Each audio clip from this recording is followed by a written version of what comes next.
Have you ever seen one of those Saturday morning cartoons when one of the characters has a little angel or devil on his shoulder? I have one of those, except he's in my head. Someone else controls my body, my mind, my heart when I'm asleep. Do you ever feel like you have no control over where your life is headed? Have you lived up to the dreams that you set for yourself when you were little? If you have, you're one of the few. So many people today give up on their hopes, their goals, their dreams, and their desires. It's time for that to change. Fight Club. By Chuck Palahniuk.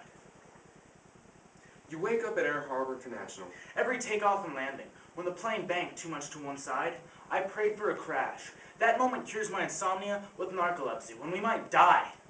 Helpless and packed, human tobacco in the fuselage. This is how I met Tyler Durden. Tyler worked part-time as a movie projectionist. Because of his nature, Tyler could only work night jobs. Some people are night people. Some people are day people. I can only work a day job. You wake up at Boeing Field. You wake up at LAX. This is your life. And it's ending 1 minute at a time. You wake up at Cleveland Hopkins. You're a projectionist, and you're tired, and you're angry, but mostly you're bored. So you start by taking a single frame of pornography, and you splice it into a feature movie.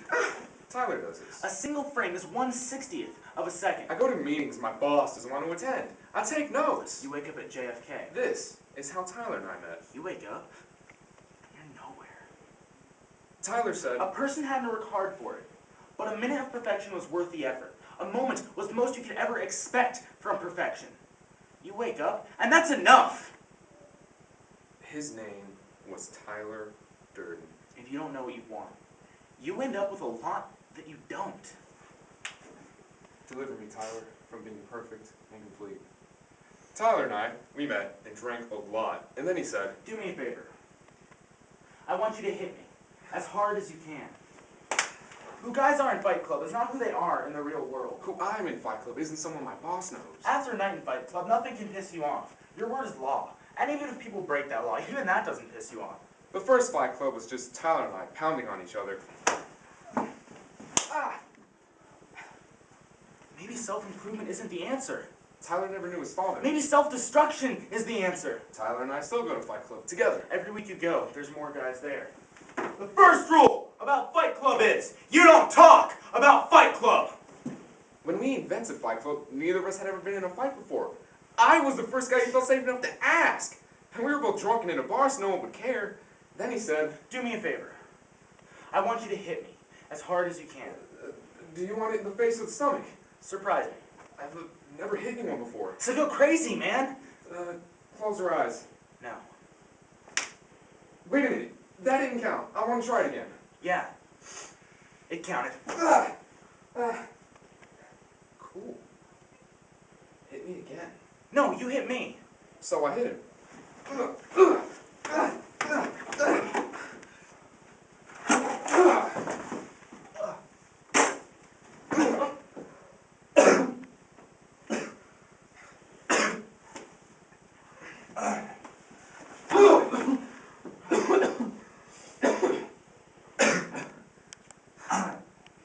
Instead of Tyler, I felt like I could finally get my hands on everything in the world that didn't work. Nothing was solved when the fight was over, but nothing else mattered. My boss sends me home because of all the dried blood on my pants, and I am overjoyed. To wash my pants, Tyler has to show me how to make soap. Tyler, we need soap. To make soap, first we have to render fat. This fat, it has a lot of salt, so the more water, the better. I'll take the canister of lye. This is a chemical burn. And it will hurt worse than you've ever been burned. Pay attention, this is the greatest moment of your life. Listen, in ancient history, human sacrifices were made on a hill, above a river, thousands of people. Listen to me! The sacrifices were burned on a pyre. You have to know that you will die. And until you know that, you're useless to me. We can use vinegar to neutralize the burning, but first, you have to give up. Rain fell on the burnt pyre year after year, and year after year, people were burned. And the rain seeped down through the ashes to become a solution of lye. And it combined with the melted fat of the sacrifices. And soap crept out from the base of the altar downhill toward the river. After 1,000 years of killing people and rain, the ancient people found that their clothes got cleaner if they washed them at that spot. Congratulations. You're a step closer to hitting bottom. You have to see how the first soap was made out of heroes. Without their death, their pain, without their sacrifice, we would have nothing. When Tyler invented Project Mayhem, he said the goal had nothing to do with other people. Tyler didn't care if anyone else got hurt or not. The goal was to teach each man in the project that he had the power to control history. We, each of us, can control the world. For thousands of years, human beings had screwed up and trashed and crapped on this planet. Now history expected me to clean up after everyone. I have to wash out and flatten my soup cans and account for every drop of used motor oil. And I have to foot the bill for nuclear waste, buried gasoline tanks, and landfill toxic sludge dumped a generation before I was born. If you could be God's worst enemy or nothing, which would you choose? We are God's middle children, with no special place in history and no special attention. Unless we get God's attention, we have no hope of damnation or redemption. Only if we are caught and punished can we be saved. What will you wish you'd done before you died? Nice night. Cold, but clear. You didn't even say hello. Don't run or I'll shoot you in the back. Now don't move, or you're dead right here. Now, what did you study in college? You have a student card. Listen, you're going to die, Raymond K. Hessel, tonight. You might die in 1 minute or in 1 hour. You decide. So tell me the first thing off the top of your head. Make something up. I don't give a damn. I have the gun. You didn't know? Then you're dead right here. Turn your head. Death to commence in 10, 9, 8. That? You have to go to school for that. It means too much school? You could be in school, working your ass off, Raymond, or you could be dead. You choose. Is that what you've always wanted to be? A vet? Okay. Go back to school. If you wake up tomorrow morning, you find a way to get back into school. I have your license. I know who you are. I know where you live. I'm going to check on you in 6 months and then in a year. And if you aren't back in school, on your way to being a vet, you will be dead. Get out of here and do your little life. But remember, I'm watching you, and I'd rather kill you than see you working a crap job for just enough money to buy cheese and watch television.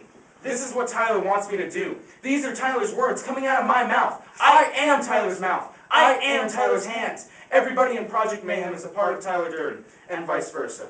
Raymond Hessel, your dinner is going to taste better than any meal you've ever eaten, and tomorrow will be the most beautiful day of your entire life. Tyler was wondering when I'd figure him out. Every time you fall asleep, I do something wild, something crazy, something completely out of my mind.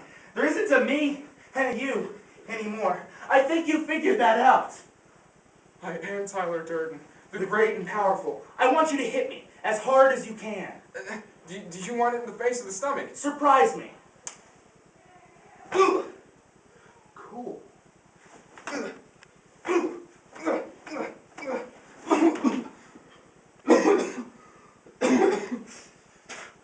Get up.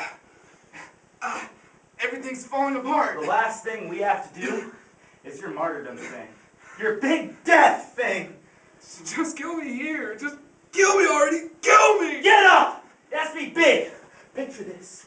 You, on top of the world's tallest building. The whole building taken over by Project Mayhem. Mixed nitro with sawdust. And you have a nice plastic explosive. Some use paraffin. But this works too. Smoke rolling out the windows. Desks flying down into the crowds below. A real opera of a death. That's what you're gonna get.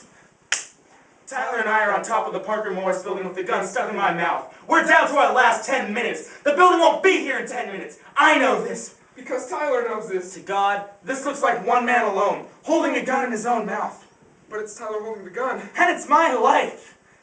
I'm not Tyler Durden. He's the other part of my split personality. 4 minutes. Tyler and I at the edge of the roof. 3 minutes. I'm just one man, holding a gun in my own mouth. Across the sky, I can hear the whop, whop, whop of police helicopters. And I yell, "Go! Get out of here! This building is going to explode!" I'm not killing myself. I'm killing Tyler. 1 minute. And nothing. Nothing explodes. You mixed nitro with paraffin, didn't you? Paraffin has never worked for me. I have to do this. The police helicopter. I pull the trigger!